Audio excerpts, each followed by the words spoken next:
সপ্তম দিনে গড়িয়েছে ইরান যুদ্ধ। আজও যুক্তরাষ্ট্র ইসরায়েল ইরান পাল্টাপাল্টি হামলা অব্যাহত রেখেছে। বাড়ছে প্রাণহানি। ইরানে এই পর্যন্ত ১৩০০-র বেশি প্রাণহানির কথা জানিয়েছে রেড ক্রিসেন্ট। ইসরায়েলি যুদ্ধবিমান লেবাননের রাজধানী বৈরুত সহ দেশটির দক্ষিণ ও পূর্বাঞ্চলের বিভিন্ন শহরে বোমা হামলা চালিয়েছে। ইরান দাবি করেছে ইসরায়েলের অন্যতম বিমানবন্দর বেন গুরিয়নে হামলার।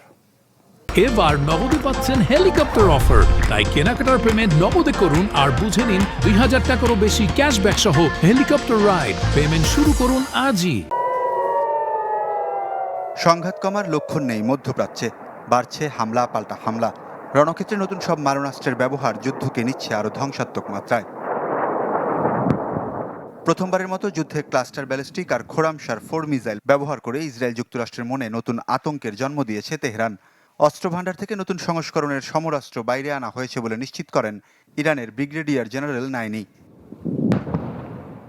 আন্তর্জাতিক গণমাধ্যমের খবরে সপ্তম দিনে যুদ্ধে তেল আবিবে সবচেয়ে বিধ্বংসী হামলা চালিয়েছে ইরান। নির্ভুল নিশানায় আয়রন ডোম ভেদ করে তেল আবিবের বেশ কয়েকটি স্থাপনা গুড়িয়ে দিয়েছে তেহরানের মিসাইল।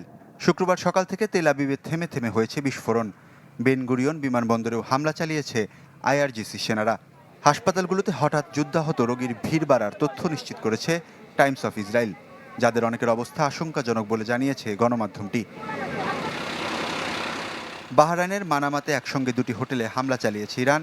ড্রোন ছোড়া হয় একটি আবাসিক ভবনে। তেহরানের ধারণা, হোটেল আর আবাসিক ভবনটিতে অবস্থান করছিল মার্কিন সেনারা।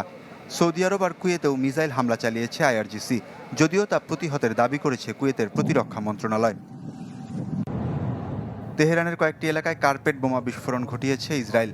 এতে নতুন করে প্রাণ গেছে অনেকের। যুদ্ধে ইরানের নিহতের সংখ্যা ছাড়িয়েছে ১৩০০। প্রতিপক্ষের অন্য শহরগুলোতেও বিমান হামলা অব্যাহত রেখেছে যুক্তরাষ্ট্র ইসরায়েল জোট।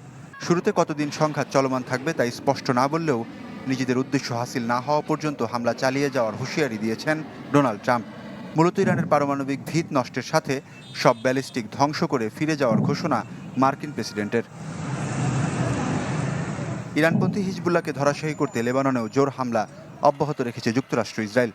রাজধানী বৈরুতে বৃহস্পতিবার রাত থেকে চলছে সিরিজ হামলা। গুড়িয়ে দেওয়া হয়েছে বেশ কয়েকটি ভবন, স্থাপনা। হামলা অব্যাহত থাকায় ব্যাহত ধ্বংসস্তূপ থেকে হতাহতদের উদ্ধারের চেষ্টা। তাই এখনও নিশ্চিত হওয়া যায়নি নিহতের সংখ্যা। ওয়ালিউল্লাহ ফারুক, চ্যানেল 24।